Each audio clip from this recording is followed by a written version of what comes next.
Básicamente la presentación va a tener tres elementos. Una primera parte donde voy a estar explicando la lógica del populismo, cuál es la respuesta conceptual desde el punto de vista del liberalismo, cómo se implementaría un programa de características liberales.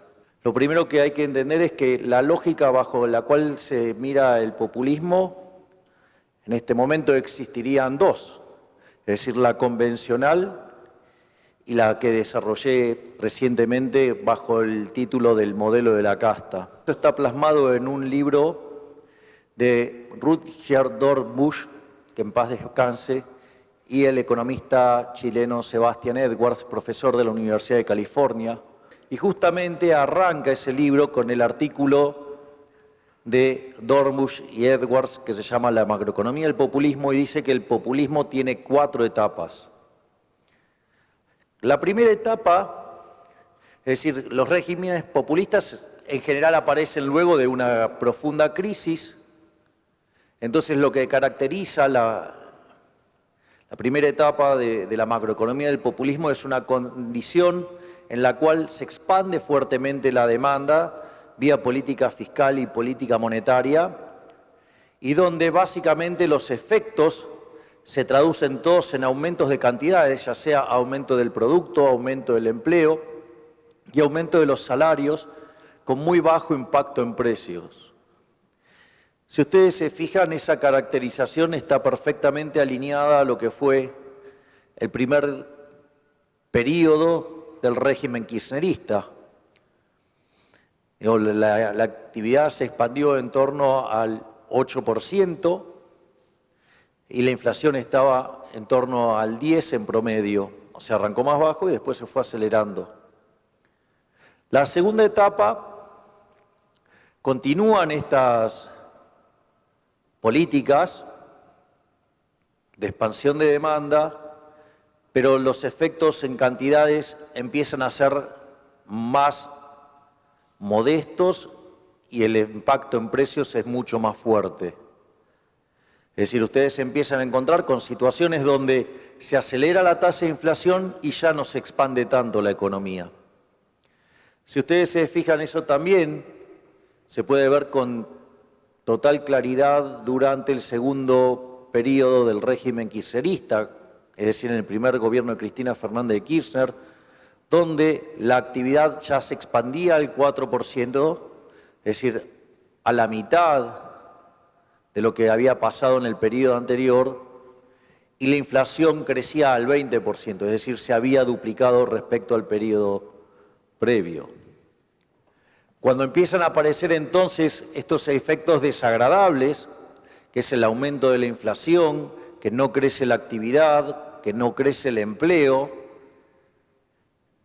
los populistas tratan de, a los efectos que se están ocurriendo, lo tratan de mitigar, de tapar, pero sin corregir las causas.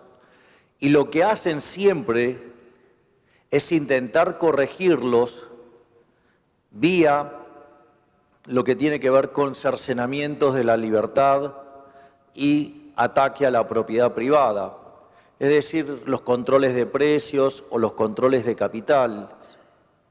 De hecho, esto no forma parte de la literatura tradicional, pero yo lo he explicado muchas veces, que el control de capitales, por ejemplo, es inmoral. ¿Y por qué es inmoral el control de capitales? Porque básicamente ustedes trabajan y la realidad es que el fruto de su trabajo ustedes tendrían que poder aplicarlo en lo que se les dé la gana. La pregunta es, ¿quién es el político para cercenar mi libertad de poder elegir comprar lo que yo quiero si yo ese dinero me lo gané honestamente? Si yo gané honestamente mi dinero, puedo comprar celulares, anteojos, vasos, digamos, facturas y lechugas verdes crocantes, es decir, dólares. Pero claramente esta gente ataca nuestra libertad y no nos deja gastar el fruto de nuestro trabajo en lo que se nos da la gana. Y no solo eso, sino que además tiene otro problema más, que es que como el peso no es reserva de valor, los argentinos eligieron como reserva de valor el dólar. Entonces, el problema es que y claramente que acertaron, de no tener peso, porque de hecho, ustedes en el año 2001 con 100 pesos compraban 100 dólares, hoy compran menos de 30 centavos. Entonces, en ese contexto, no solo que están restringiendo su conjunto de consumo presente, sino que además están castigando su conjunto de consumo futuro. Por lo tanto, no solo que le están haciendo daños en cercenarles la libertad, sino que además le están restringiendo su conjunto de consumo presente y le están restringiendo su conjunto de consumo futuro. Es decir, los están llevando a una situación de mucho menos bienestar. Pero como si esto fuera poco, la contraparte de estar poniendo controles de capitales es que aumenta artificialmente la demanda de dinero. Un fenómeno que en economía se llama money overhang, o sea, sobrante monetario. También es impresionante porque en el libro que mejor está explicado este fenómeno es en uno de los libros más maravillosos que leí en mi vida, que se llama El hombre, la economía y el Estado, de Murray Newton Rothbard, inventor del anarcocapitalismo, que es claramente quien explica con total claridad y que cuando se produce el exceso de demanda, en lugar de querer corregirse por precios, como lo corrige una sociedad civilizada, estos cavernícolas la corrigen a garrotazos castigando al que quiere comprar dólares. Entonces, lo planteo así porque hay supuestamente economistas liberales, de muy buenos modales claramente, pero que parece que ese capítulo de Rothbard se le escapó. ¿O será que piensa que, digamos, los que leemos Rothbard somos, ¿cómo es que decía Ayn Rand? Hippies. Tenía un coso, como que somos unos hippies de la economía. Pero al margen de eso, el punto es que eso lo que hace es aumentar artificialmente la demanda de dinero. Y eso lo que implica es aumentar la base imponible del impuesto inflacionario, y los impuestos son un robo. Entonces, en ese contexto, fíjense que hay como una suerte de violencia reloaded, porque no solo todo el daño que ya habían causado, sino que aumentar la base imponible del impuesto inflacionario por la fuerza es todavía más salvaje. Y esa situación que genera un exceso de demanda en el mercado de divisas tiene un exceso de oferta en el resto de la economía. Entonces, en ese exceso de oferta que tiene la economía, el precio de los bonos se deprime, cae, se destruye, y la contraparte es que la tasa de interés ahora entonces es muchísimo más alto. Es decir, lo que manifiesta esta situación es el riesgo país volando por las nubes. Fíjense que, por ejemplo, hoy Argentina, en la punta corta, tiene un riesgo país de 5.000 puntos básicos. Argentina es más riesgoso que Ucrania, que está ocupado por los rusos, una parte. Es más riesgoso que Sri Lanka, que acaba de defaultear. De hecho, los bonos argentinos hoy ya cotizan debajo del 20% de la paridad, cuando los de Sri Lanka cotizan a 50%, y si ustedes llegan a ver las imágenes en Sri Lanka, digamos, con la gente metiéndose en la casa de gobierno y todas esas cosas, diría, no hay nada más riesgoso que esto. Sí, Argentina. No solo eso, sino que esa alta tasa de interés descoordina el ahorro, la inversión. El ahorro se fuga de la economía, obviamente, y por ende la inversión se desploma. Al desplomarse la inversión, no se generan puestos de trabajo. Es decir, no solo que hay un exceso de oferta en el mercado de bienes, y esto ustedes lo pueden empezar a ver ahora con la desaceleración que tiene la expansión de la economía. Es decir, ustedes siguen viendo datos comparados donde el PBI respecto al año anterior sube, pero cuando empiezan a mirar los desestacionalizados mes por mes, la actividad está estancada y camino a caer. Es decir que la situación, digamos, ya se empieza a manifestar con claridad, y si ustedes toman este nivel de actividad está en niveles del 2018, ¿sí? Y por ende está debajo de los niveles que nosotros teníamos en el 2011, y en términos de PBI per cápita estamos 15% abajo. Es decir, una situación verdaderamente desastrosa. Además, esto lo que hace es que, al no haber inversión, se producen dos efectos. Se produce, en primer lugar, un exceso de oferta en el mercado de trabajo. De hecho, en el sector privado, que es el que crea trabajo, la cantidad de puestos de trabajo permanece en 6 millones de puestos de trabajo. Es decir, no se creó un solo puesto de trabajo desde el año 2011. La contracara de eso, evidentemente, es que los salarios reales caen. Y esa caída de los salarios reales tiene como contraparte un aumento de pobres, un aumento de los indigentes. Es decir, en el país donde se producen alimentos para 400 millones de seres humanos, donde la presión fiscal sobre el sector agropecuario es del 70%, es decir, que el Estado se lleva el alimento de 280 millones de seres humanos. En Argentina hay 5 millones de argentinos que pasan hambre. Es decir, una situación verdaderamente alocada. Y la contracara de esto es que el gobierno insiste en más asistencia social, más gasto público, más déficit fiscal, y como no tiene cómo financiarlo, lo financia con emisión monetaria, y eso se traduce en un nuevo ataque contra la moneda, es decir, nuevas compras de dólares y nuevas restricciones. Entonces, el gobierno, que trata de mantener todo controlado, y cada vez hay más controles, se empieza a estancar la actividad económica, que es lo que le estoy describiendo de los últimos 10, 11 años, y la etapa final del populismo, ¿cuál creen que es? La explosión.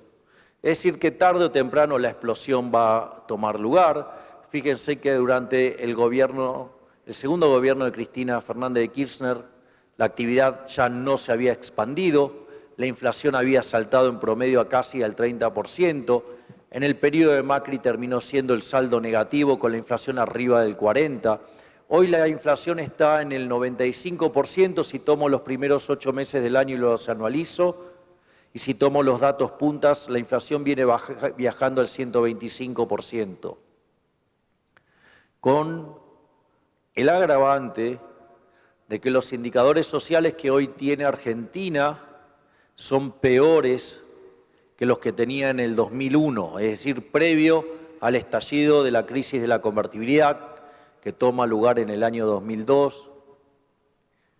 Los indicadores del desequilibrio monetario son el doble de malos que los que teníamos previo al estallido del Rodrigazo en 1975, cuando, después de la irresponsabilidad de Helbar con su programa de inflación cero, que básicamente eran tremendos controles de precios, déficit fiscal financiado con emisión monetaria y tipo de cambio fijo, claro, cuando ustedes hacen eso las reservas empiezan a caer y la rata inmunda de Helbar, como todo comunista, cuando se vino la mala, ¿qué hizo? Se fue. Y hasta que llegó un señor llamado Celestino Rodrigo, que la historia lo recuerda de una manera espantosa, cuando en realidad lo único que hizo fue sincerar lo que había hecho el irresponsable bruto de Helbar. Y esa situación hizo que la tasa de inflación pasara del 30 al 180%, es decir, que se multiplicó por 6, al año siguiente trepó al 400%, y no solo eso, sino que además la pobreza en ese episodio saltó del 5 al 25%, es decir, se multiplicó por 5 veces. Imagínense la situación de Argentina de hoy, donde supongamos que la inflación estuviera en torno al 100, si multiplicamos por 6, nos iríamos a 600%. Pero eso no sería nada, porque lo más grave es que si queremos multiplicar por 5 el tema de la pobreza, partiendo de 40, no dan los números. Es decir, no me puedo ir a un 200% de pobreza. O sea, hay un techo, se llama 100%. Y entonces, ¿qué significa eso? Que el estallido social va a ser enorme. Y la única forma que esto se pone en caja es haciendo un ajuste fiscal en serio para terminar con este problema. Si ustedes revisan las crisis argentinas, las crisis más grandes de Argentina, el Rodrigazo estalló con un déficit fiscal de 14 puntos del PBI, la tablita cambiaria estalló con 11, la hiperinflación de Alfonsín con 8, la convertibilidad estalló con 7 y hoy el déficit fiscal que tenemos entre Nación y el Banco Central son 10 puntos del PBI. O sea, está todo para estallar.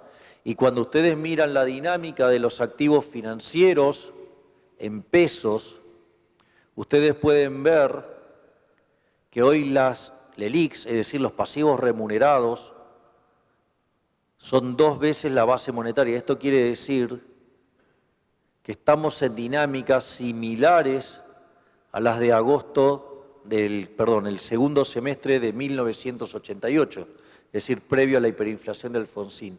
Por lo tanto, tenemos un combo hiperexplosivo que tiene que ver con indicadores sociales peores que los del 2001, lo peor del Rodrigazo en el 75 y lo peor de la dinámica de los activos financieros en pesos en el año 88 que derivaron en la hiperinflación. Es decir, tenemos de combo 3 de las peores crisis de la historia argentina. Y esto requiere de un programa duro, un fuerte ajuste en serio. Por eso yo recurrentemente hablo del caso de Pellegrini. Pellegrini asume en el año 1890, después de un conjunto de desmadres que lleva a cabo el gobierno de Juárez Celman, y lo que hace Pellegrini es hacer, digamos, le pone la cara al ajuste, y hace el ajuste. Entonces cuando, obviamente se imaginarán que le llenaron la cara de dedos. Y cuando termina el periodo de Pellegrini, cuando está por salir, en ese momento los presidentes salían por la escalinata del Congreso y vivía a 2 cuadras de ahí. Entonces uno de sus referentes, una de sus personas de cercanía, le dice, mire, don Carlos, mejor ¿por qué no salimos por otro lado? Porque los ánimos están caldeados. Y Pellegrini agarra, se abrocha el saco, toma el bastón, se calza la galera y sale por las escalinatas del Congreso. En todas las escalinatas y las 2 cuadras le dijeron de todo, de todo. Claramente bonito no, ni tampoco lo halagaron por sus bigotes. Y bueno, y él así se fue. Y hoy la historia lo recuerda como el piloto de tormentas. Es decir, la situación de Argentina requiere de alguien que tenga la responsabilidad y el coraje de poner en caja la economía y que esté dispuesto a bancarse todos los costos que ello implica. Es más, si por alguna situación este gobierno decidiera hacer todos los ajustes que tiene que hacer, dado que no tiene reputación, no es creíble, y al no ser creíble, ese aumento del ahorro que implica el ajuste no tendrá como contrapartida un aumento de la inversión y por lo tanto, digamos, va a ser profundamente recesivo. Y claramente la situación va a ser profundamente dolorosa. Este gobierno no puede hacer nada. Fíjense que de hecho, dentro de la bomba de humo, digamos de Massa, quiso ensayar por lo menos poner las cuentas alineadas con un programa hiperlaxo como el que teníamos con el fondo, como que tenemos con el fondo, y ya empieza a tener ruido político. Es decir, ya no se están aguantando ni siquiera esta nube de humo. Imagínense si estuvieran haciendo el ajuste de verdad. Por lo tanto, difícilmente Argentina pueda escapar de esta crisis, que es la cuarta etapa del proceso populista. Con lo cual, como verán, el modelo tiene vigencia en términos de explicar estos hechos estilizados a la macro. Ahora el problema es cómo uno podría explicar que hace 106 años que caemos recurrentemente en este mismo problema.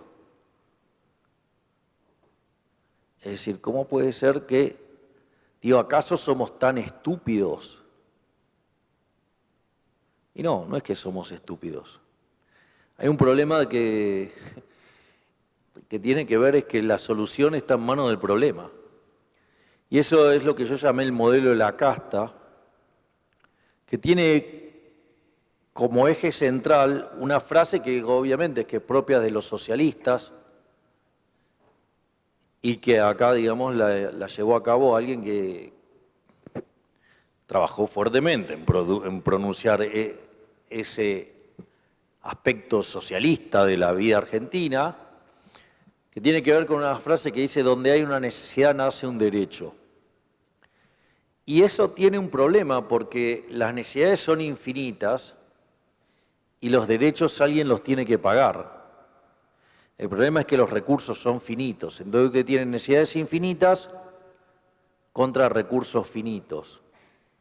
La verdad que ese problema los economistas lo hemos resuelto ya hace mucho tiempo.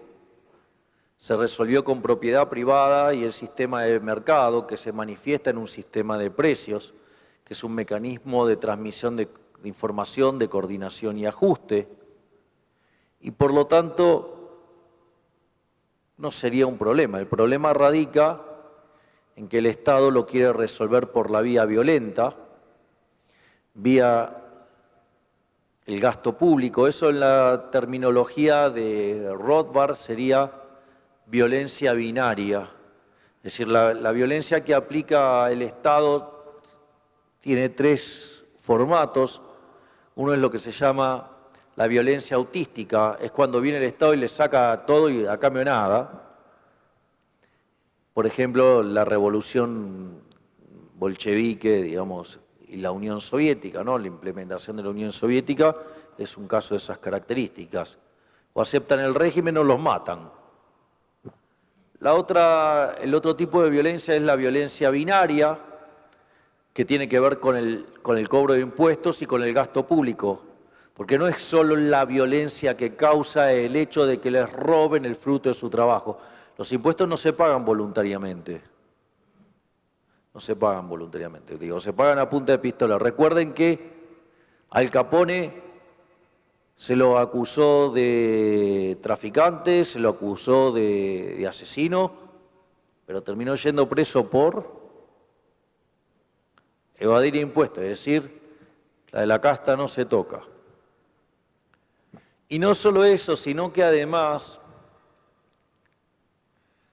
cuando ustedes gastan también causan daño, porque lo que están haciendo es redistribuir el ingreso, modificar los patrones de ahorro y de inversión y consecuentemente modifican la tasa de interés, se modifica la estructura de capital y como esa no es la estructura de capital que originalmente querían los agentes, por ende no es óptima y por ende va a haber una destrucción de capital y una pérdida de productividad y una pérdida de bienestar.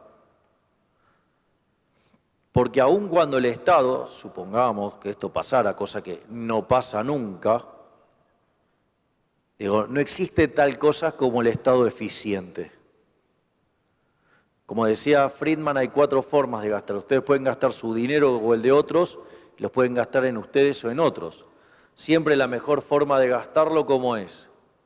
La de ustedes en ustedes mismos, porque ustedes saben lo que les costó ganarla, porque ustedes saben dónde quieren gastarla. Conocen sus preferencias. Ahora, ustedes podrían gastar el dinero de ustedes en otros. Es cuando hacen un regalo. Minimizan el costo. O sea, tratan de quedar bien con lo menos posible. O sea, salvo que estén haciendo una inversión. Eso no es regalo, es una inversión. La otra forma es gastar el dinero de otros en uno mismo. Bueno, ahí ustedes lo que van a encontrar es el despilfarro. Y entonces, ¿cuál es la peor forma de gastar? El dinero de otros en otros, que es justamente lo que hace el Estado. Es decir, no hay forma más irracional que el que gasta no tenga nada que ver con el que paga las cuentas. Digo, eso no puede terminar bien, va a terminar mal y encima lo gasta en otros. Por eso cuando le hablan del Estado eficiente, desconfíen, porque ese es un chorro a escala grande. Es decir, digo, Estado presente, Estado eficiente y todas esas cosas es un robo. Y además, no solo que tiene un montón de violencia, sino que además va a ser ineficiente. Y a la postre además va a aparecer la corrupción, porque la corrupción es inherente a la existencia del Estado. Ustedes en el sector privado, si supongan que tienen un comprador desleal,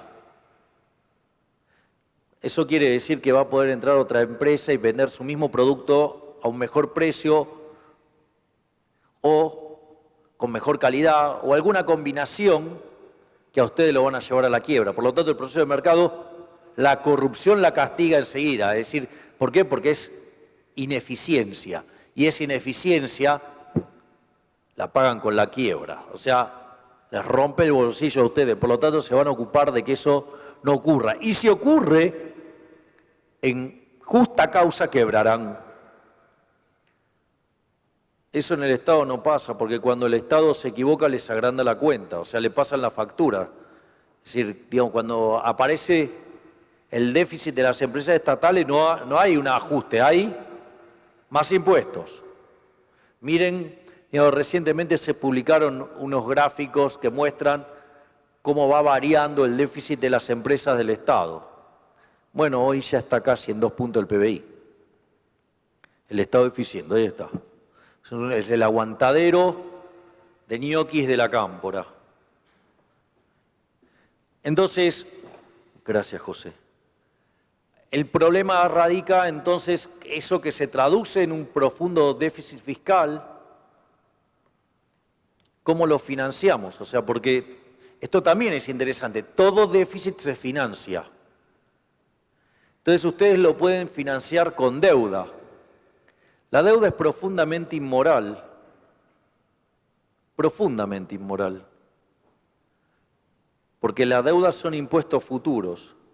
Y quiere decir que la fiesta de la generación presente se la vamos a estar cargando a aquellos que no votan, a aquellos que son nuestros hijos, nuestros nietos, o gente que quizás todavía ni siquiera nació. Es decir, es profundamente inmoral. Imagínense que ustedes se van de farra y la cuenta se la pasan a un nieto. ¿Cómo se sentirían? Profundamente inmorales. Ese, digo, lo que tiene que ver con la deuda. Otro mecanismo, ¿cuál es? La estafa del impuesto inflacionario, es decir, la estafa de la emisión monetaria, el señoriaje. Por ejemplo, este gobierno de delincuentes en los 2 primeros años generó un déficit fiscal que parte fue financiado con señoriaje, es decir, con emisión monetaria por el equivalente a 11 puntos del PBI. Esto es, se emitieron 2 bases monetarias. ¿Qué significa esto? Que si la inflación es siempre y en todo lugar un fenómeno monetario causado por un exceso de oferta de dinero, ya sea o porque subió la oferta o porque cayó la demanda o porque pasaron las 2 cosas a la vez y eso se traduce en una pérdida del poder adquisitivo del dinero donde todos los precios suben y eso ocurre en Argentina con un rezago de 18 a 24 meses, nosotros tenemos un quilombo enorme con la emisión pasada. No solo tenemos problema con la emisión pasada, tenemos también problema con la emisión presente, porque financiamos el déficit fiscal, con lo cual seguimos generando más problemas. Y tenemos otro problema más, ¿con qué? Con la emisión futura. ¿Por qué? Porque son las LELIQs, que tengo ahí escondidas 2 bases monetarias y que si la gente se asusta, en el lapso de 28 días puedo triplicar la cantidad de dinero. Es decir, se van dando cuenta, ¿no? Perdón el término, pero el tamaño de despelote de proporciones bíblicas.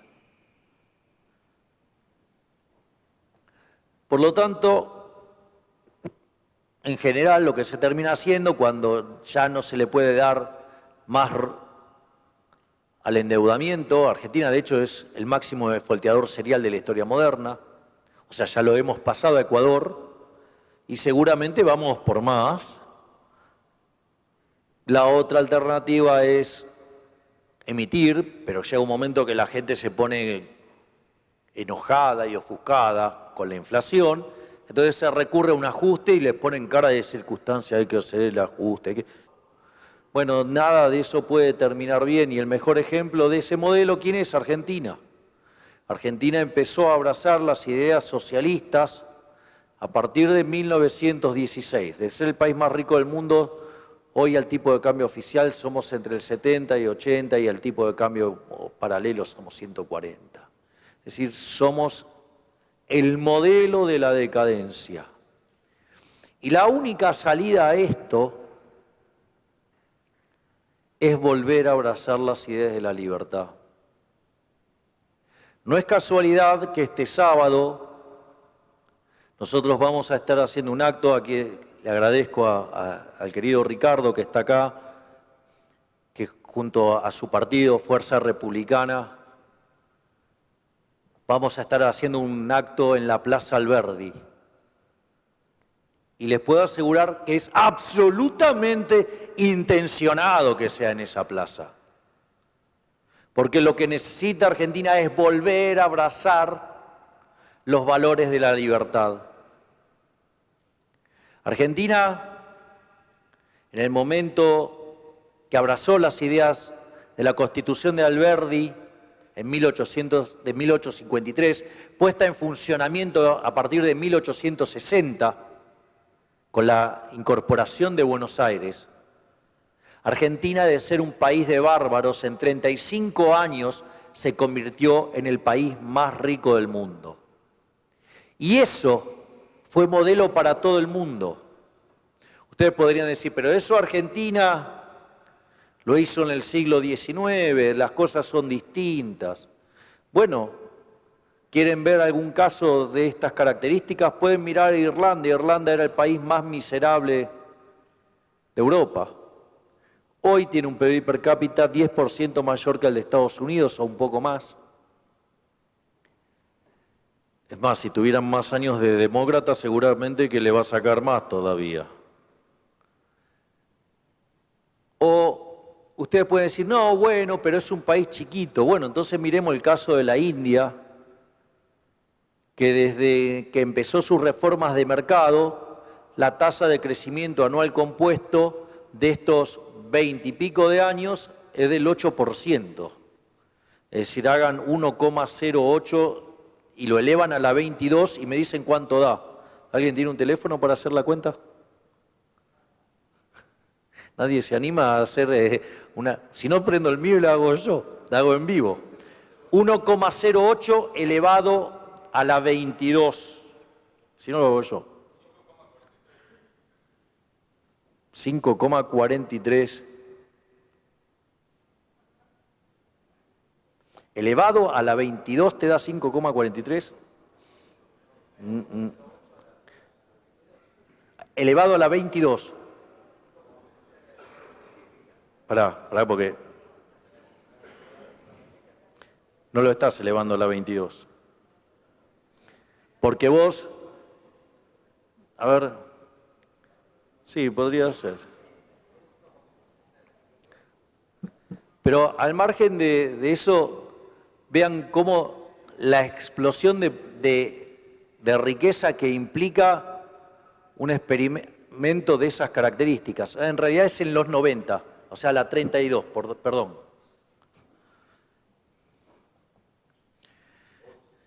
Ahí está, exacto, ese es el número. Por 11 veces se multiplicó el PBI per cápita, ¿sí?, de la India. Piensen en un país como Argentina,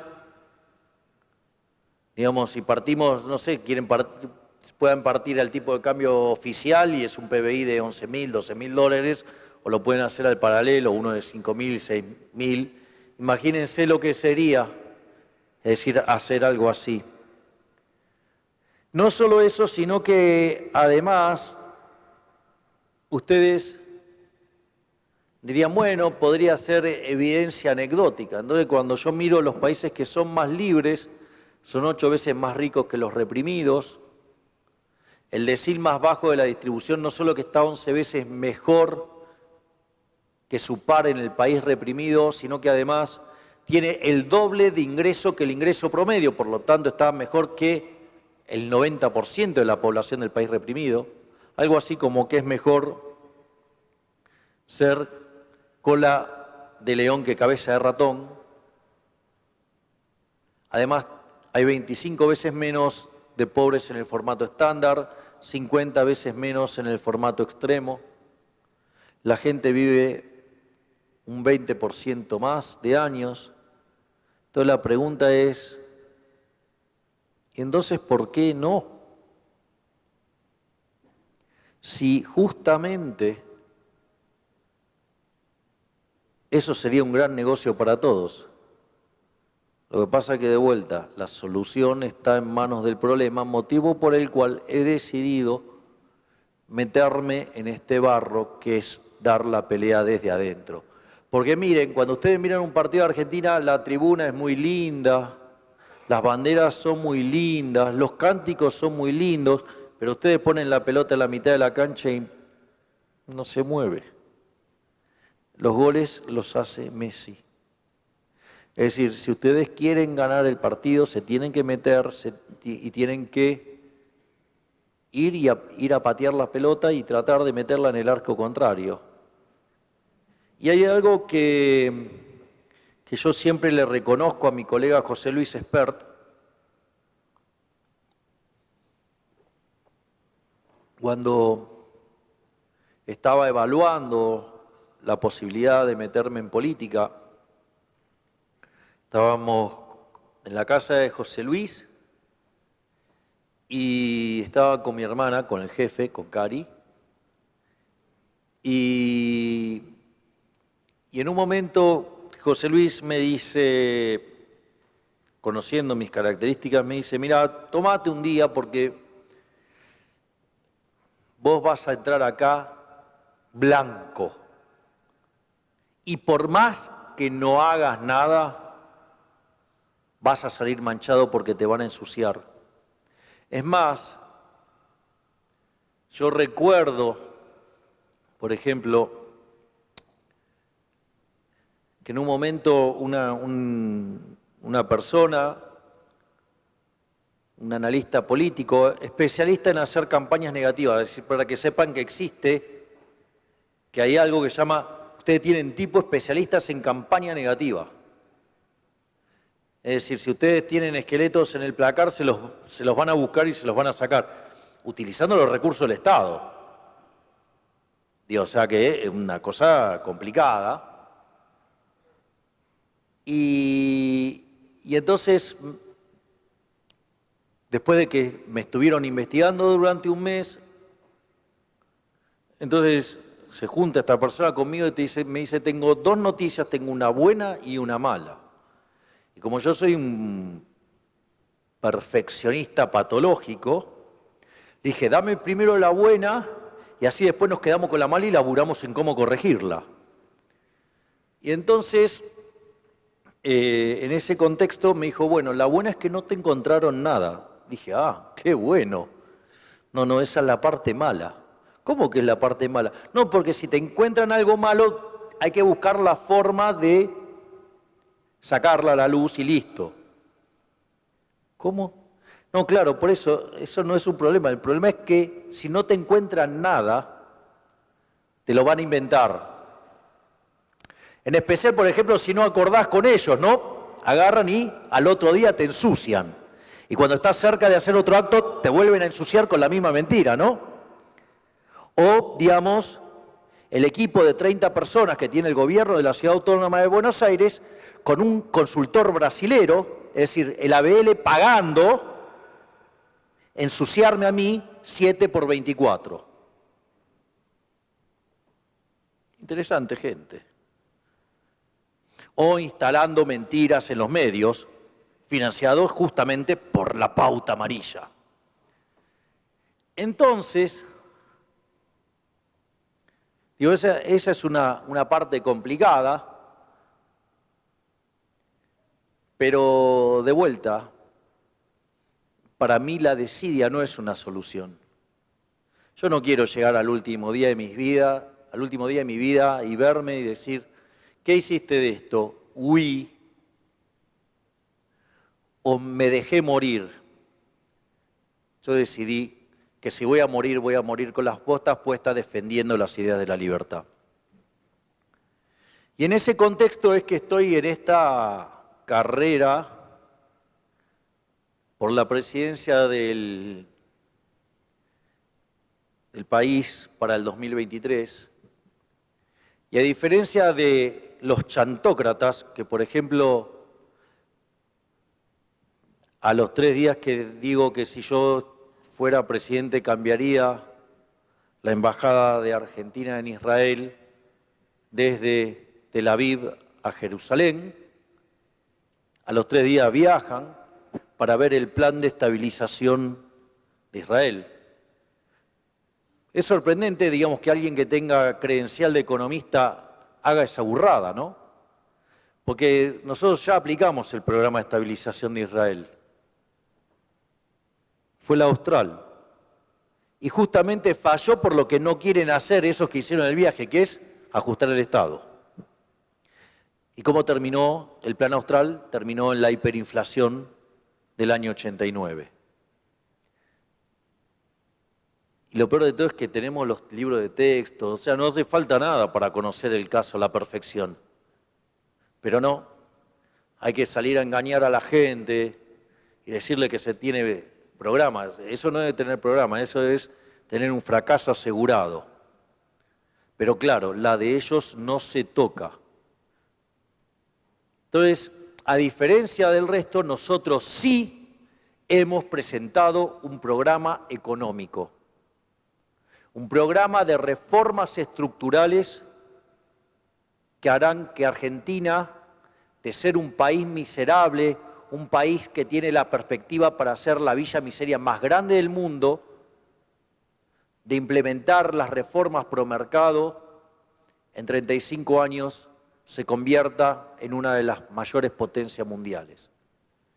Algo que ya lo hicimos antes, algo que ya lo hicieron otros.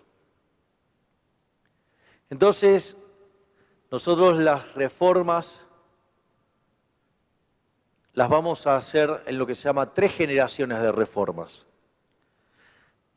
Las reformas de primera generación tienen que ver con una reforma del Estado que permita bajar el gasto público en aquellas partidas donde roba la política, donde los políticos se esconden detrás de los vulnerables para robar, pero que son partidas estrafalariamente grandes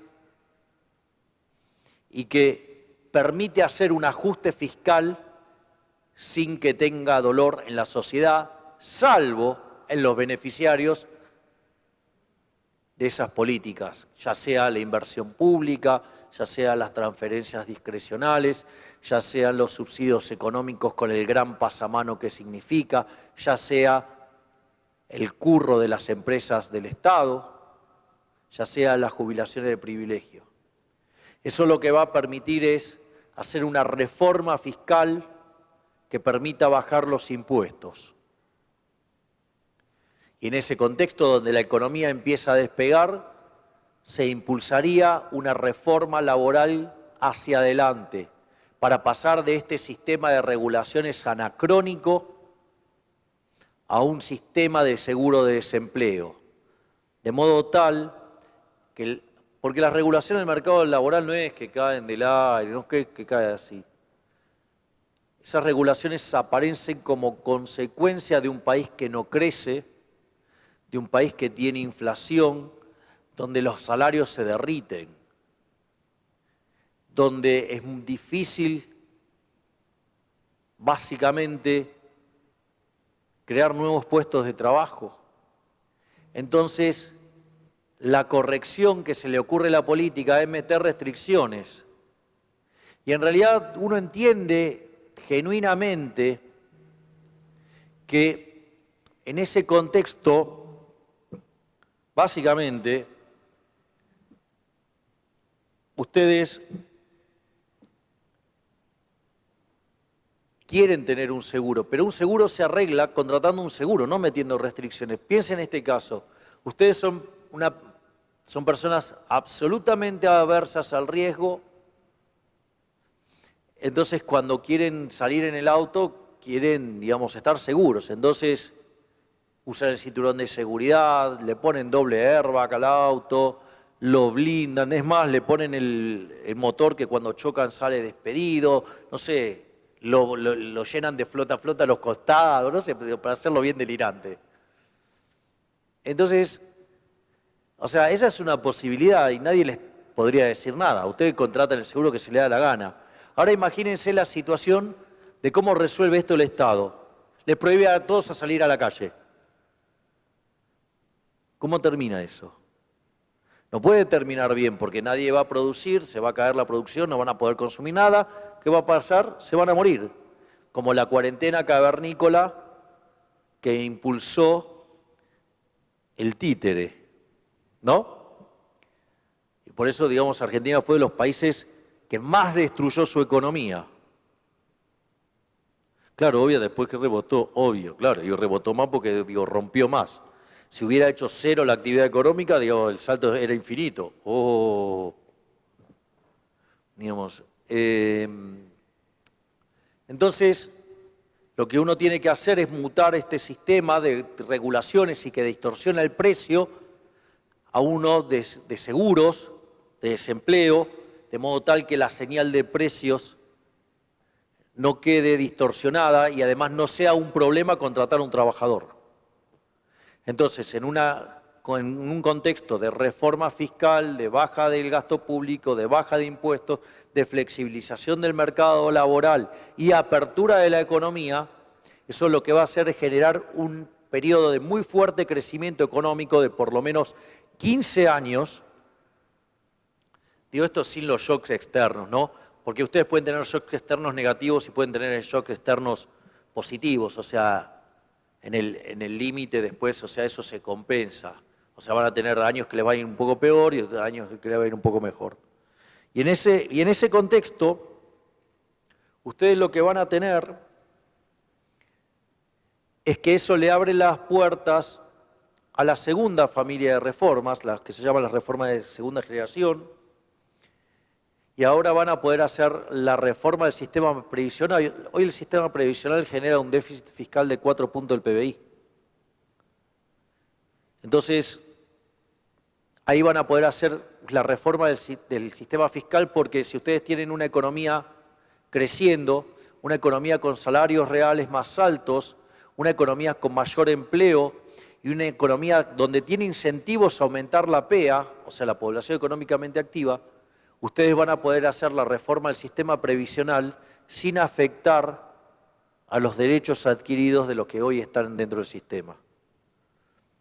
Otra reforma que parte de esto es lo que tiene que ver con la baja de empleados públicos. Es decir, uno puede ir a un sistema de retiros voluntarios. En los 90 se aplicó, pero funcionó mal. ¿Por qué? Porque no estaba la reforma del mercado laboral. Si ustedes esa misma reforma la hacen con un mercado laboral flexible, las personas van a estar dejando su puesto de trabajo en el Estado con la indemnización y al mismo tiempo van a estar consiguiendo trabajo en el sector privado. con lo cual eso le va a dar un nuevo boost, un nuevo boom a la economía. Es decir, porque todos estos ahorros que ustedes van a ir generando es lugar para bajar más los impuestos y para generar más inversión, y eso vuelve a acelerar la tasa de crecimiento de la economía. Otro tema también muy delicado es el tema de los programas sociales. Los programas sociales ustedes no pueden eliminarlo de un día para el otro. Y eso hace años que lo vengo diciendo. Lo que pasa es que hay muchos liberchantas deshonestos intelectualmente que cortan las cosas, las cambian de lugar. Digo, ni siquiera menciono a los chantas de la izquierda porque el hombre de paja es su falacia predilecta.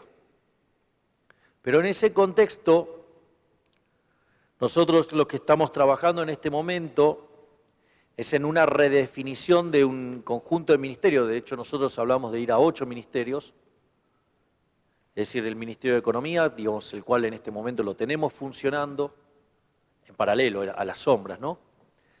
Lo que tiene que ver con relaciones exteriores, es decir, Cancillería, lo que tiene que ver con infraestructura.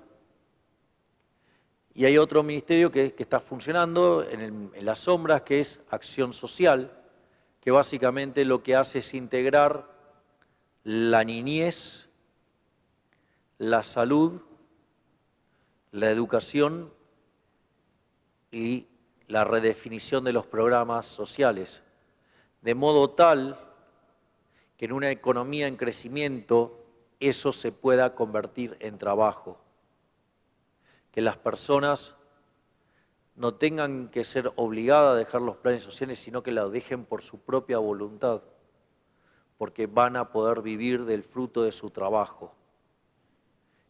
Y seguramente muchas personas van a poder salir de ese esquema nefasto que los esclaviza.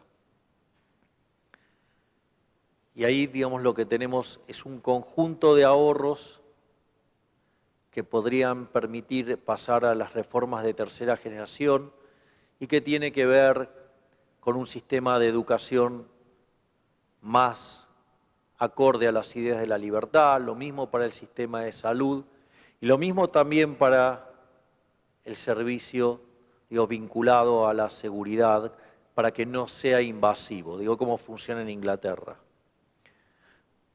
Si nosotros hacemos estas reformas en 35 años, vamos a volver a ser una potencia mundial. Y la buena noticia de esto es que 2/3 de esta mejora ocurre durante el primer tercio de tiempo. Es decir, una mejora del 67% ocurre en 12 años. ¿Y saben qué es lo mejor de todo? ¿Cuál es la mejor noticia de todas? Es que esto no podría ser calificado como milagro, porque todos lo que hicieron lo aplicaron y salió bien. Es decir, no entra en la categoría de milagro, es solamente respetar lo que dice la teoría económica y la evidencia empírica. Algo que está perfectamente documentado en la literatura del crecimiento económico. Pero falta mi reforma favorita y debe ser la más popular de todas las reformas que yo planteo, que es la reforma monetaria y financiera. Yo recuerdo que un día estaba en el canal La Nación Más, me estaba haciendo un mano a mano Pablo Rossi, un periodista sólido, y inteligente y vivo. Y cuando yo deslicé esta idea, enseguida dijo, vos querés dolarizar. Y quedó el cartel ahí, Milei va a dolarizar. Yo lo expliqué cómo funciona, cómo es todo ese proceso. Yo expliqué que eran 4 etapas. Primero, la reforma del sistema financiero para ir a un sistema de banca Simon, es decir, salir del sistema de encaje fraccionario al sistema de banca Simon, porque el único motivo cierto por el cual existe un banco central es para ser prestamista de última instancia, y eso tiene que ver porque justamente tienen el sistema de encaje fraccionario. Una vez que ustedes modifican esto, pueden ir a un sistema de banca libre, y una vez que tienen eso completo, lanzan la competencia de monedas. Claramente, los argentinos ya eligieron esa moneda, es el dólar, digamos, o sea, sacando Estados Unidos, somos el país con mayor cantidad de dólares per cápita del mundo. Entonces, a partir de ahí se liquidaría el Banco Central. Con los activos del Banco Central se cancelarían la base monetaria y las LELIQs. Y de ese modo, después lo llamo a Bombita Rodríguez y se lo hago dinamitar. Y dejo todos los restos ahí para que quede como el museo de la inflación, es decir, esa institución nefasta que tanto daño le causó a la Argentina, llamado Banco Central de la República Argentina. Es muy interesante lo que pasó después de hacer esa propuesta, porque ahí salieron todos los econochantas mentirosos, ladrones, cómplices de los políticos chorros, a hacer críticas absolutamente deshonestas intelectualmente. O sea, mintieron directamente, mintieron, muchos de ellos mintieron descaradamente. Por ejemplo, hay 2 impresentables, uno es hombre y el otro es mujer, y entonces salieron a decir que, por ejemplo, miren, ahí tienen el ejemplo de Ecuador, que es un tremendo fracaso, que todo el tiempo quieren salir. Mentira. La única política de Estado que queda en Ecuador es la dolarización. Tiene un apoyo del 90% de la población. Nadie quiere saber más nada con el sucre. Y de hecho el chorro de Rafael Correa quiso varias veces eliminar la dolarización. ¿Para qué? Para estafarlos con el sucre. Y no pudo, porque el dólar era más popular que Correa. No lo digo yo, lo dice el propio presidente que hizo esta reforma. De hecho, me regalaron ahora cuando fui a Ecuador el... Pero fíjense cómo estos mentirosos, sátrapas, delincuentes, ¿sí?, salieron a decir, miren, el caso de Ecuador es un fracaso. No es un fracaso, estaban al borde de una hiperinflación, estaban parecidos a Venezuela, pero Ecuador dolarizó. Ecuador es el país con menos inflación del continente. Así que ese par de mentirosos, delincuentes, chorros, cómplices de políticos chorros, y ustedes 2 saben de quién hablo, mintieron. Es más, son tan delincuentes que hasta lo asociaron con la convertibilidad.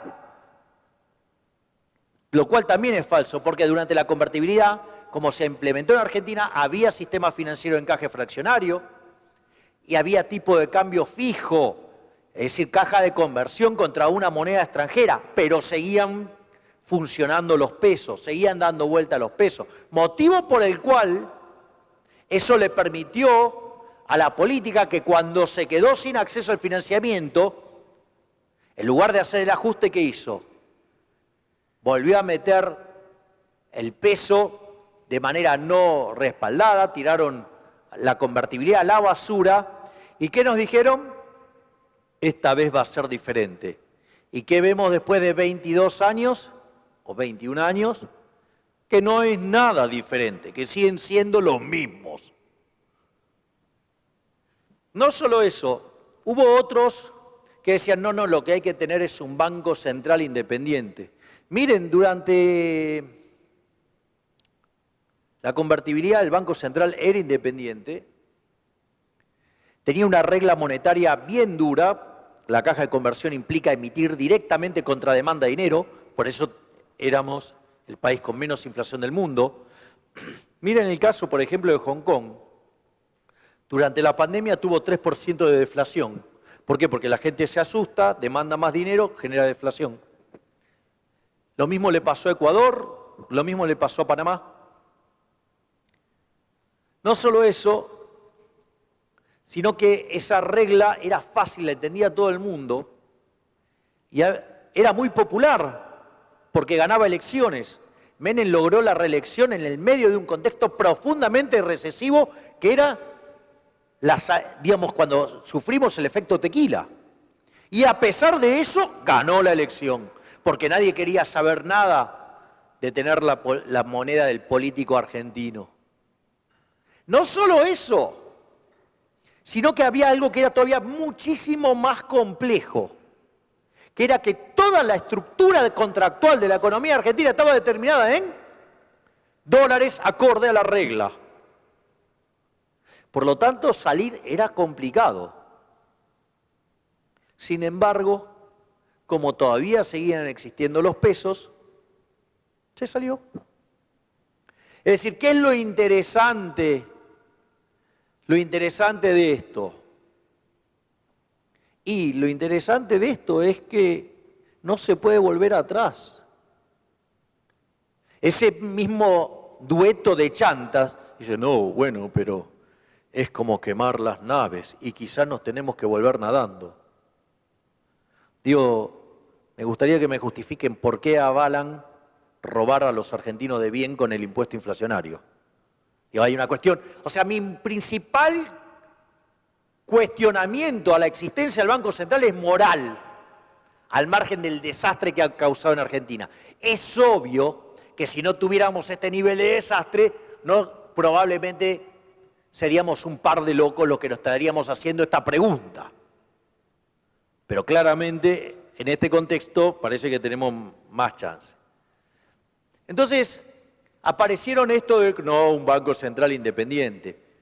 Y lo que no se dan cuenta es que para, por ejemplo, no sé, fijar la tasa de interés, tendrían que conocer las preferencias de todos los agentes de la economía, pasado, presente, futuro, respecto de todos los bienes pasado, presente, futuro, la tasa de preferencia intertemporal, tendrían que conocer las dotaciones de recursos pasadas, presentes, futuros, tendrían que conocer toda la estructura productiva y todo el progreso tecnológico de acá, del pasado, el presente, el futuro. Tendrían que conocer todo eso, más un pequeño detalle que le pifian siempre, que es la inflación esperada. Que al lado de saber todos los otros, no está claro que no lo sabe. Es decir, para saber eso deberían ser omniscientes, omnipresentes y omnipotentes. Es decir, deberían ser Dios. Les tengo una noticia, los políticos no son Dios. Y desde que estoy metido en ese nido de ratas, que se llama Congreso de la Nación Argentina, tengo mis serias dudas, digamos, sobre cómo los trato, porque no sé si, digamos, o sea, estoy ofendiendo a las ratas. Bueno, como verán, no me llevo bien con mis compañeritos nuevos de trabajo. Es increíble porque cuando voy de visita a mis viejos trabajos, todos me quieren. Sí, pero no puedo congeniar con mis nuevos compañeritos. Pero al margen de eso, fíjense que, vamos a hacer otro ejemplo, digamos, o sea, no tan violento como los dos impresentables esos que mencioné, el dueto ese. Pero, por ejemplo, cuando yo salí con esto, mi colega Martín Tetaz salió a decir que era una locura, proponía lo del Banco Central Independiente. Después empezó a hablar de tipo de cambio fijo. Después habló de hacer una convertibilidad con el real. Ahora están hablando de hacer un área monetaria óptima con el Mercosur. Le falta un poquito más y terminan dolarizando. Es decir, con lo cual, si ustedes se fijan en los hechos, el debate lo ganó papá.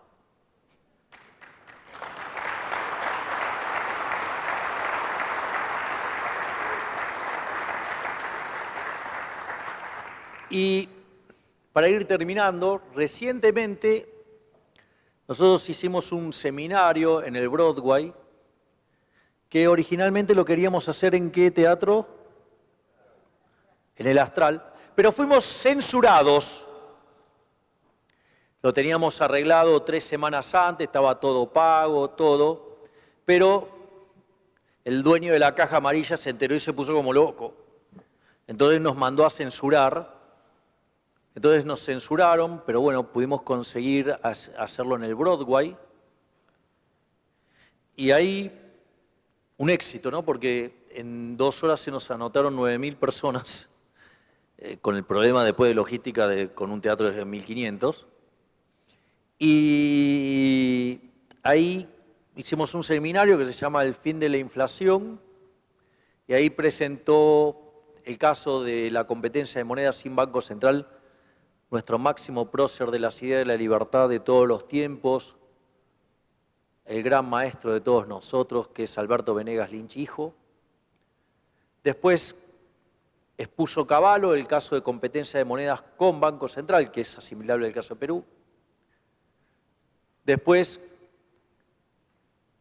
hablando de las áreas monetarias óptimas y de hacer, digamos, un esquema tipo el euro, pero con América Latina o con el Mercosur, expuso Federico Sturzenegger. Después, para hablar de la reforma del sistema financiero, habló Diana Mondino y habló Héctor Rubini. Después cerré yo, donde básicamente expliqué cómo dolarizar en base a un modelo de equilibrio general de stocks, y donde la forma bajo la cual esto se arregla es, miren, ustedes tienen del lado del activo del Banco Central, tienen reservas internacionales netas y tienen títulos públicos. Y del lado de los pasivos ustedes tienen LELIQs, pases, digo los pasivos remunerados, y la base monetaria. Cuando ustedes hagan este conjunto de reformas, digamos, ustedes lo que van a hacer es parte de esos títulos públicos que van a ser canjeados por títulos en dólares, se los van a cambiar a los bancos por las LELIQs, y eso lo que va a hacer es que ustedes les van a estar dando a los bancos instrumentos que no van a tener problemas contra la inflación y que además son más líquidos en una economía que además es fiscalmente sostenible. ¿Esto qué quiere decir? Que ustedes les van a estar dando un instrumento de muchísima mejor calidad. Por eso, digamos, otro chantócrata que fue presidente del Banco Central y que fue ministro de Hacienda y Finanzas creo que era. Ese chanta dijo, no, para que este es un plan Monex, será porque su mentor, digamos, fue parte de todas esas instrumentaciones nefastas y que avanzaron contra el derecho de propiedad. Si ustedes le van a dar a los bancos un instrumento de mejor calidad, ¿por qué debería haber una corrida? La corrida ocurre porque, digamos, el depositante cree que el banco no le va a pagar porque el activo que tiene es una porquería. Mejor ejemplo lo tienen con la convertibilidad. El fracasado hiperinflacionario de Chascomús en el año 2001, inicio del 2001, diciendo, yo no digo que no hay que pagar la deuda, pero qué lindo sería, dijo.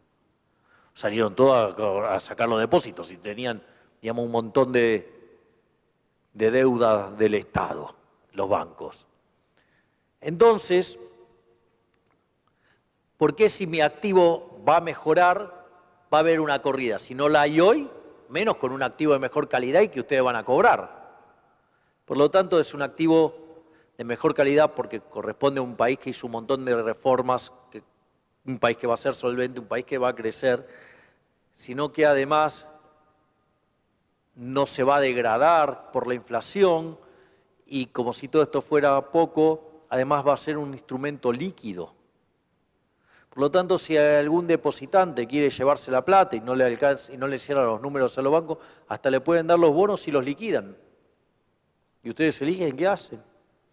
Por lo tanto, no tendrían ese problema, porque el instrumento es líquido. Con lo cual mejoran el riesgo de contraparte, mejoran el riesgo de descalce de plazo, mejoran eliminaron el riesgo de moneda. ¡Ey! Menos mal que fue presidente del Banco Central. Otras críticas que hicieron es, no, bueno, pero hay déficit fiscal. Y la pregunta es, ¿y? O sea, ¿qué quiere decir? Que ustedes estaban avalando financiar el déficit fiscal con emisión monetaria, es decir, estropeando el funcionamiento del sistema de precios, arruinando la asignación de recursos y rompiéndole el totó a los que menos tienen. Una maravilla, menos mal que se jactan de ser progresistas. Es decir, menos mal que los malos somos los liberales. O, por ejemplo, criticar, no, bueno, pero si viene un shock externo negativo, ¿qué lo quieren arreglar con una devaluación? Es decir, bajándole el salario a la gente. Es decir, esta gente, digamos, son verdaderamente sádicos. Es decir, si el problema es que me va a caer la actividad porque tengo inflexibilidad de precios, miren, yo les hago una pregunta.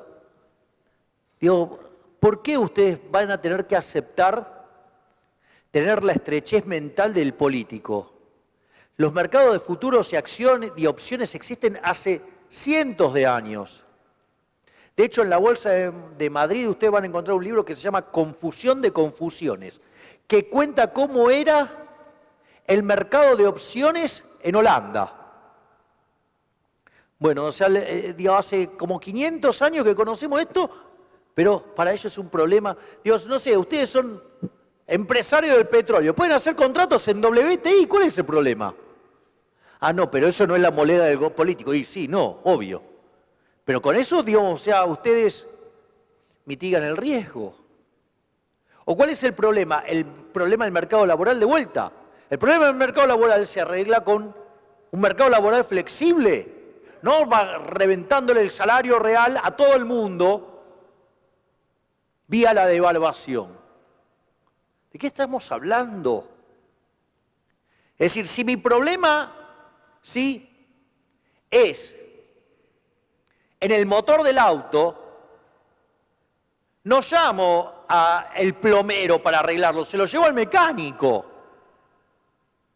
Si tengo un problema fiscal, lo arreglo con política fiscal. Si tengo un problema en el mercado laboral, lo arreglo modificando las condiciones del mercado laboral. Si tengo un problema de inflexibilidad de precios, lo corrijo con contratos de futuros y opciones. Y una vez que entonces ya tenemos rescatado las LELIQs, entonces ahora nos queda un conjunto de títulos públicos y la base monetaria. ¿Cuál es el problema que tenemos? Que este gobierno sigue emitiendo.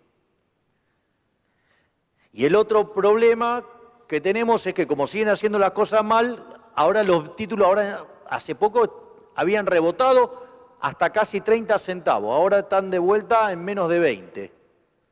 ¿Por qué es importante eso? Porque supongan, si cotizaran a 20%, yo pongo 50.000 millones de dólares de esos títulos del gobierno y con eso, ¿qué me podrían dar?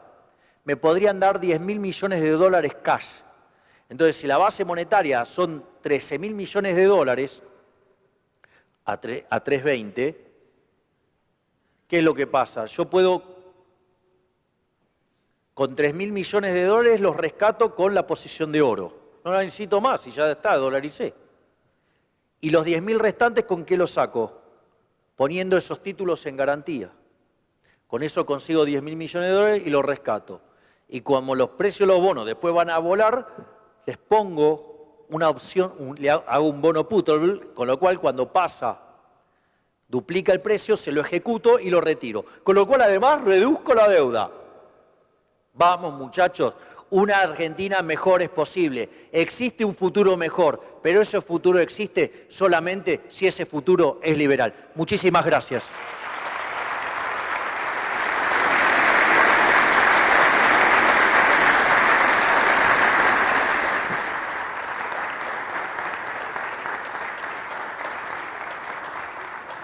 Si les parece, vamos a las preguntas. Javier, acá tengo yo, me llegaron al celular de la Fundación y por escrito algunas preguntas. La mayoría de los que componen el auditorio son pymes, entonces tienen esta duda de si una eventual dolarización en países con baja productividad como la nuestra no genera desocupación como generó en los 90, si básicamente es tener peso nos simula improductividad, de alguna manera compensa la improductividad que tenemos. O sea, el problema es la relación de la dolarización con el desempleo por la cuestión de productividad que tiene el país. Esa es la primera pregunta. ¿Ustedes creen que se gana productividad emitiendo dinero?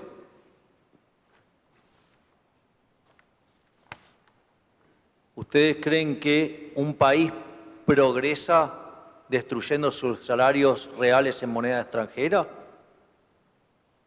Si a los países que le va mejor tienen salarios más altos, porque si, digamos, o sea, la lógica es que son competitivos porque tienen salarios más bajos, eso no aplica, digamos, entonces Estados Unidos, Japón, Alemania no podrían competir. Los problemas del mercado laboral se arreglan resolviendo los problemas del mercado laboral. Si ustedes tienen un entramado de regulaciones propias de la Carta del Labor o del fascismo, bueno, va a funcionar mal, porque ustedes están reemplazando un seguro por regulaciones y no va a terminar bien.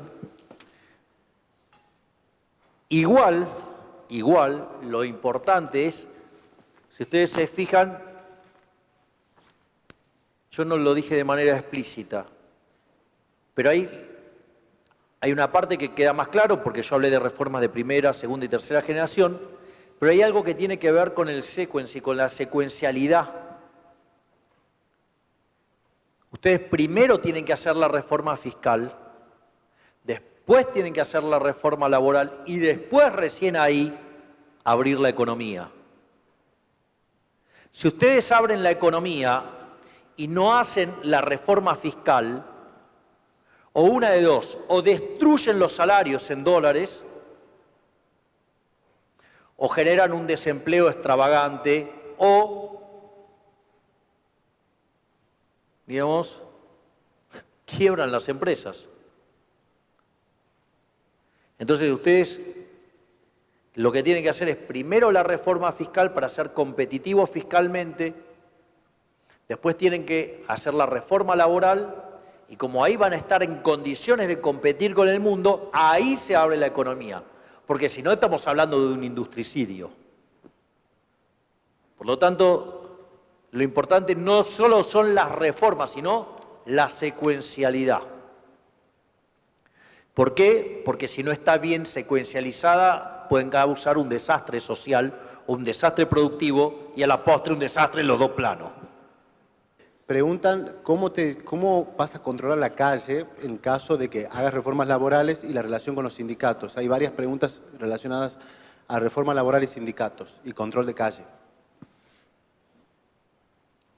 Yo no veo un problema en los sindicatos en esto.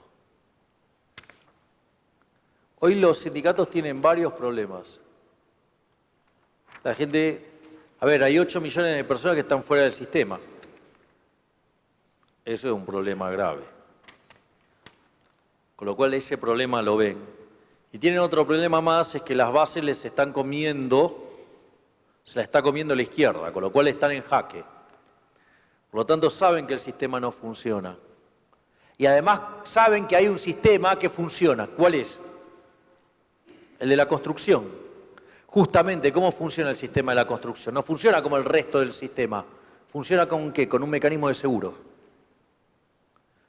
Por lo tanto, es decir, los sindicalistas no solo que saben que hay una solución y que pasa por ese lado, sino que además les hago una pregunta.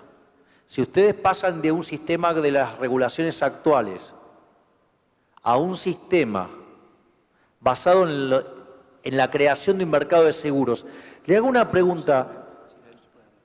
¿Ustedes creen que los sindicalistas son tontos?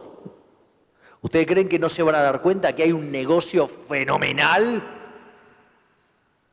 El cual adivinen quiénes son los que están en mejores condiciones de llegar primero. Entonces, cuidado, porque no subestimen a la capacidad de otros individuos y de otros agentes que entienden bien cómo hacer negocios, en un contexto donde la economía crezca, en un contexto donde la economía no tenga inflación, como por ejemplo pasaba en los 90,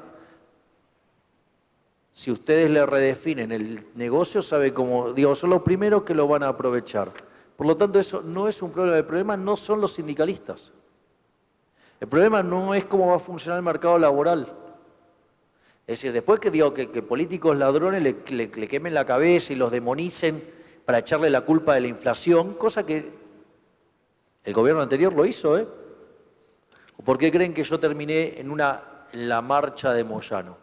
Justamente porque querían eliminar la cláusula gatillo que la había inventado yo, que se la apropiaron, pero como cada vez que se roban algo, como no tienen convicciones, porque hacen las cosas según el focus group, cuando se le complica la cosa, reculan en chancleta. Entonces la cláusula gatillo, que había funcionado muy bien, la quisieron sacar, porque creyeron que la culpa de la inflación, ¿sí?, era, digo, pueden encontrar los discursos de la señora Vidal, persiguiendo, digamos, a los que subían los precios y persiguiendo a los sindicalistas. O el señor Pancho Cabrera echándole la culpa a los empresarios de codiciosos. Digo, más socialista no se puede encontrar, ¿eh? Digo, para que se den cuenta que tienen formas distintas, pero en realidad son cómplices. Si no, vean cómo nos entregan a los que generamos riqueza en cada una de las votaciones con faltazos estratégicos, con formatos de fraccionamiento del bloque, o la payasada aberrante que hicieron, mientras que ellos levantan el dedo acusador, acusando de kirchnerista a todo el mundo, le entregaron en el Senado la reforma para llevar la Corte Suprema a 15 jueces. ¿Y quién se lo habilitó? ¿Juez de quién es? Justo, juez. ¿Quién es? Juntos por el Cargo. ¿Y quiénes le terminaron dando el quórum? Chantas de Juntos por el Cargo. ¿No era que ellos venían a frenar que esto se convierta en Venezuela? Y ahora eso sí tiene media sanción del Senado. Y ahora viene a diputados. ¿Y contra qué lo van a negociar?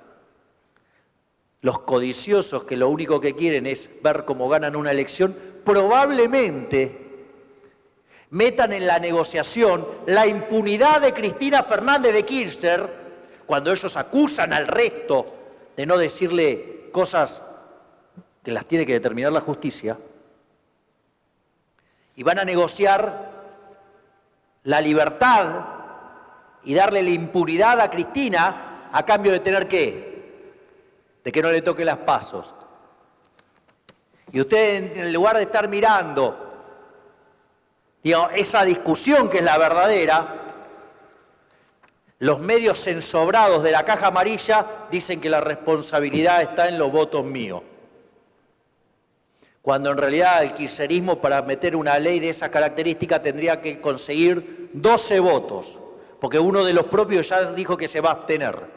Que casualmente un muy amigo mío el otro día vio a ese que dijo eso, digamos, con uno de los jefes de bancadas de Juntos por el Cambio.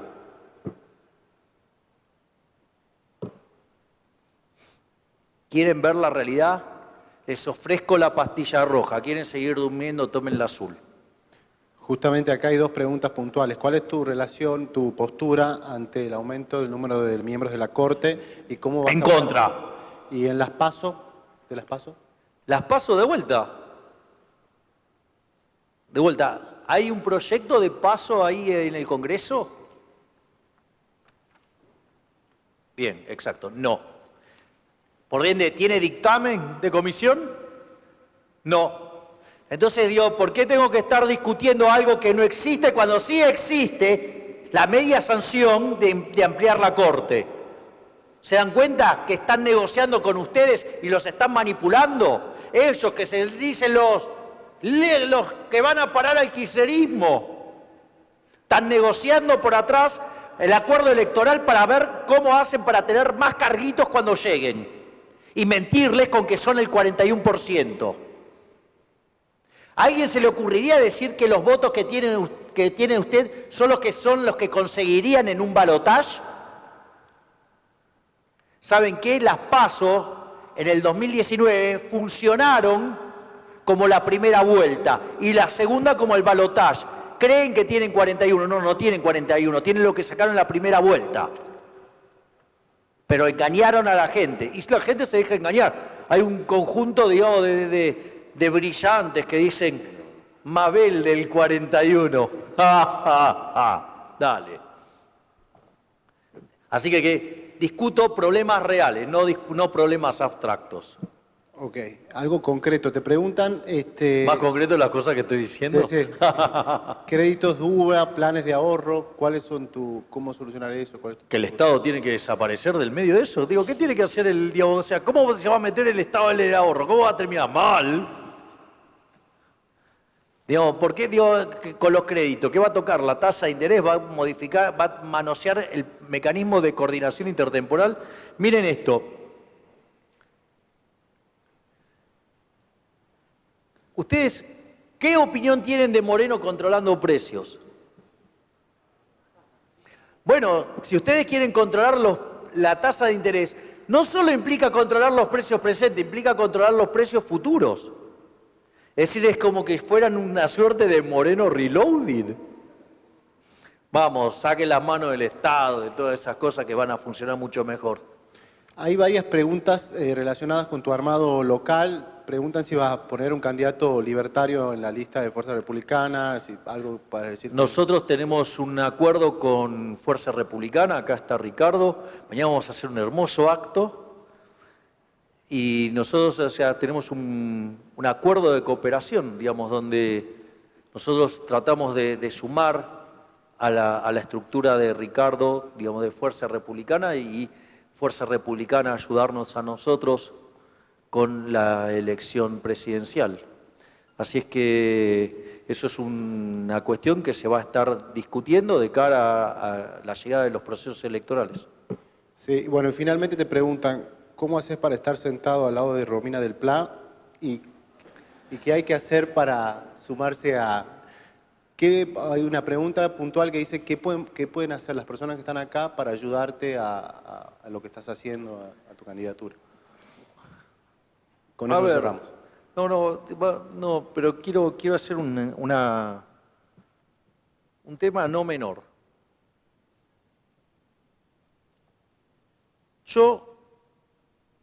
Si ustedes se fijan y miran las sesiones, cuando la gente de la izquierda habla, yo los escucho muy atentamente. Porque uno tiene mucho para aprender ahí.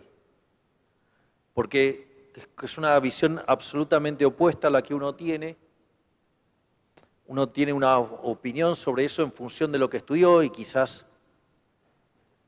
como uno no le cerró y digamos, no lo profundizó y no lo llevó a los lugares donde ellos lo llevan, entonces es un mecanismo de aprendizaje. Entonces yo los escucho con mucho interés, con mucha atención, o sea, yo los escucho en serio. Ese es el primer punto y es un proceso, digamos, que permite a ver qué están viendo otras cosas. Es decir, no es, ¿me entendés? Como tener que fumárselo a Negri. ¿Me entendés? Que tiene para hablar 15 minutos y habla 30 y dice un montón de cosas y después vota al revés de lo que dijo. O, digamos, personas que piden mociones de privilegio en prime time y lo tiene coordinado con los medios, pero claro, eso la caja amarilla lo puede bancar. Y les voy a contar una anécdota, esto es muy interesante. Estábamos, no sé en qué votación, y yo me descompuse, porque tenía el aire acondicionado, a mí por la banca que tengo me pega en la cabeza. Y lo apagaban y lo prendían y entre que iba a algún lugar porque digo, esas sesiones que duran 20 horas no están con el traste en la banca todo el tiempo, se levantan, vuelven para votar. Y en ese contexto era una votación muy importante, no me acuerdo cuál era. Y fíjate esto, creo que era la de bienes personales. Nosotros obviamente íbamos a, digamos, por bajar los impuestos, y la izquierda claramente votaba al revés de como votábamos nosotros. Esa en la que nos entregó Juntos por el Cambio, que el operador de la reta, Álvaro González, se fue al festejo del casamiento del hijo en Alemania, o que la diputada de Lustó se fue de joda a Miami y que otra le dio COVID y después se dieron cuenta que era un falso positivo. Y con esos 3 votos perdimos la votación y a ustedes les subieron los impuestos. Y siempre tienen algún tipo de discrepancia por el cual terminan dando el quórum y les rompen el culo impuestos de nuevo. Es decir, los únicos pelotudos que siempre votamos en contra somos Victoria y yo. Pero esto es interesante porque en esa votación la izquierda votaba de una manera y nosotros justamente votábamos en una dirección totalmente opuesta y yo me estaba descomponiendo. Y a mí me asistieron entre Victoria y Romina del Pla. Y la diputada de Salta, la hija de Ana María Cerro.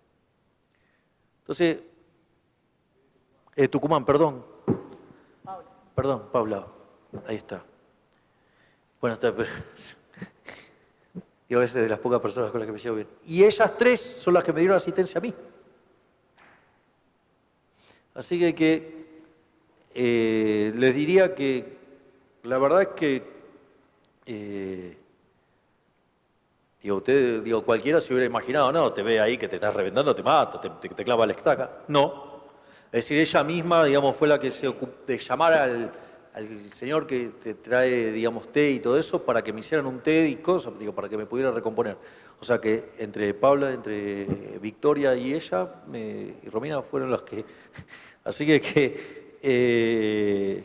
y estoy seguro que otros de mejores modales y repaquetes, si pudiera, me pondrían veneno en el coso. Así que bueno. ¿Qué tienen que hacer la gente para sumarse, para apoyarte? Bueno, digamos, que se sumen al Partido Libertario, pero no el que me está repudiando. Es decir, hay expresiones, digamos, que estén acompañando, digamos, eso se sabe bien, digamos. Carlos, vos que sos el monje negro, que sos junto a mi hermana los 2 seres más malos. No, y Lilia, que también quiere, digamos, destruir el liberalismo.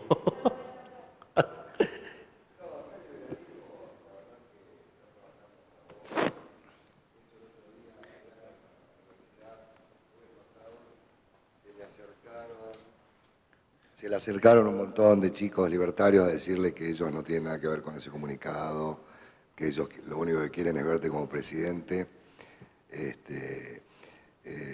Bueno, que trabajen con Ricardo mientras tanto. No, por supuesto, todo eso va a terminar confluyendo. Además con Ricardo estamos con una excelente relación y él está, digamos, con una cabeza súper abierta como para ir recibiendo lo mejor que pueda, digamos, acercarse de Tucumán hacia nosotros, ¿no? Así Ahí que, bueno. está la respuesta. Así es que muchísimas gracias y vengan, les pido que se sumen a esta batalla por las ideas de la libertad, porque no solo somos mejores en el plano productivo, además somos los que levantamos los valores correctos, porque mientras que ellos se basan en la envidia, en el odio, en el resentimiento, en el trato desigual frente a la ley y hasta en el asesinato, porque nunca se olviden que mataron a 150 millones de seres humanos con esas ideas estúpidas, nosotros nos basamos sobre el respeto irrestricto del proyecto de vida del prójimo, basado en el principio de no agresión, en defensa del derecho a la vida, a la libertad, a la propiedad, en respeto al que trabaja.